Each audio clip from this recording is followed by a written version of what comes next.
ઓહો જો 500 ગ્રામનું એક છે ટમેટું જોઈ શકો છો જો ઓહો કેવડા મોટા કેટલું 500 ગ્રામ હશે વજન 500 ગ્રામ ઉપર વજન છે આમાં તો જો એક ટમેટાનું વજન તમે જોઈ લો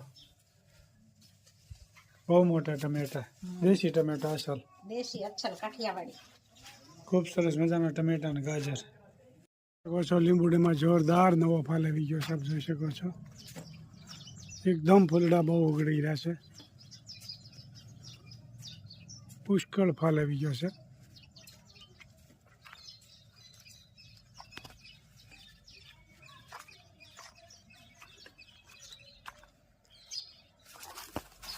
નવા ફૂલડા પુષ્કળ પ્રમાણમાં આવી રહ્યા છે આપ જોઈ શકો છો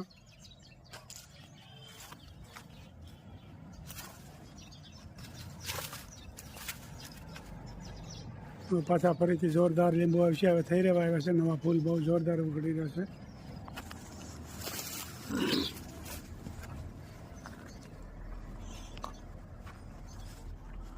ગલગોટાના ફૂલડા પણ ઉગડી રહ્યા છે દરરોજ મંદિરે લઈ જતા હોય જોતા પ્રમાણમાં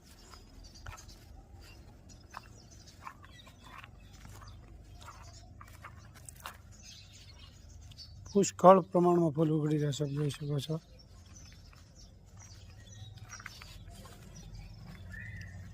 અજમા છે ભજીયા બહુ સરસ લાગે ચરોઠી પુષ્કળ પ્રમાણમાં ચરોઠી પાકી ગઈ છે જોઈ શકો છો બધા પાવડા આવીને ફાટી ગયા છે મોઢું આવી ગયું હોય ત્યારે એના પાંદડા ચાવવાથી એકદમ મટી જાય જલ્દી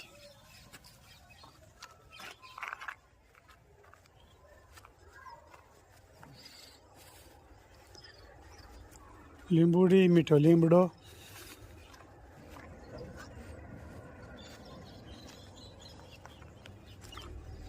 બસ મજાનો ખજૂર પાક બની રહ્યો છે હવે તો ઠંડીમાં સિઝનમાં ભાવે બધું બહુ હા અને આ ખજૂર હોય ને ટુકડા કરવાના મોઢું બહુ હાલે છે ખાવામાં અને પછી ઘીમાં શેકવાનું અને પછી ઢેફલી કરાય ગોળી વાળવી હોય ગોળી વળાય સરસ મજાનો ખજૂર પાક બની રહ્યો છે જોઈ શકો છો અને આને ઢીલો થાય ને એક રસ થાય ત્યાં સુધી શેકાવા દેવાનો ધીમા ગેસે તદ્દન નવી રેસીપીનો ધડાકો છે આજ તો નવી રેસીપી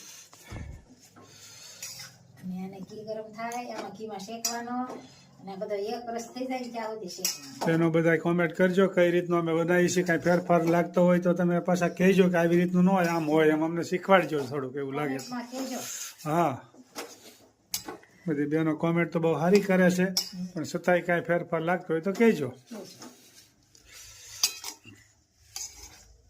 ખજૂર પાક બને છે તૈયારી ઘીમાં શેકાયેલો છે જોઈ શકો છો મસ્ત મજાનો ખજૂર પાક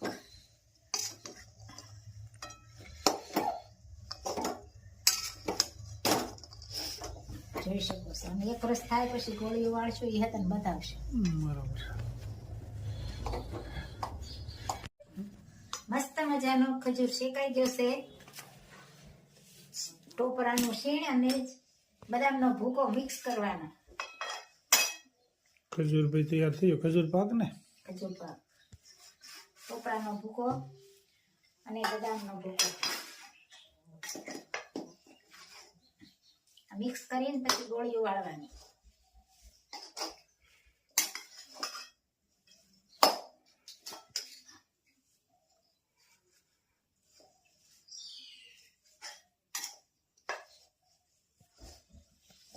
જોઈ શકો છો મિક્સ થાય છે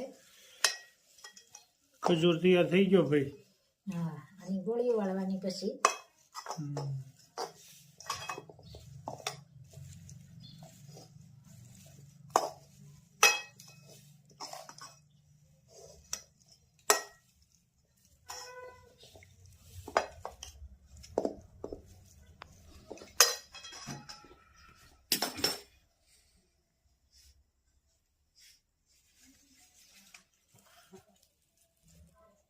આ રીતે ગોળીઓ વાળવાની લાડુડી જેવી મિશ્રાને માલાને લાડુડી બહુ ભાવે હા એ તો બહુ દોડે ખાવા હાટુથી તો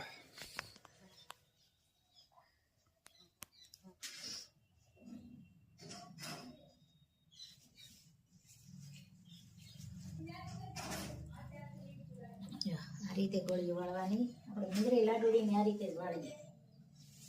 મસ્ત મજાનો ખજૂર પાક તૈયાર થઈ ગયો છે.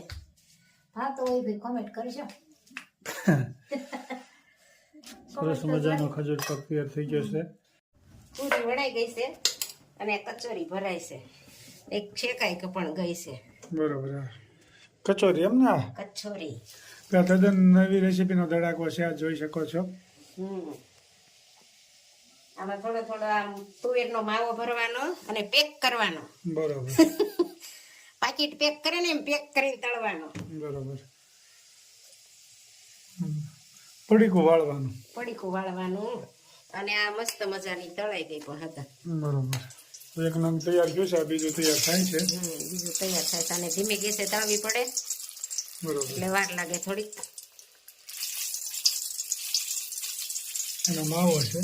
આ માવો, આ પૂરી અને આ કચોરી સરસ મજાનું તળાવ મળી છે. મસ્ત મજાની.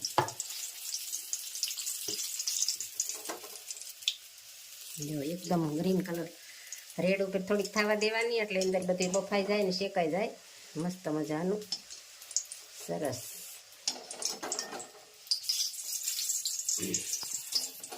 તૈયાર થઈ ગઈ ને? તૈયાર થઈ ગઈ હવે. સરસ મજાની કચોરી. ઘરમાં પણ બેસી જાય છે ગરમા ગરમ. રીંગણા વટાણા ને ટમેટાનું શાક બનાવવાનું છે ને કાચું બધું. સરસ મજાનો કોબી, ગાજર, સંભારો, બીટ, રાઈ, જીરું, મેથીનો પાવડર,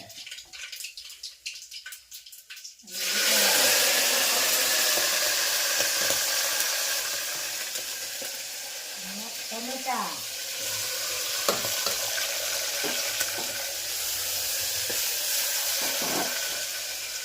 મસ્ત મજાનો વઘાર થઈ ગયો છે. ચટણી, હળદર, ધાણા જીરું અને નિમક અને આ રીંગણ.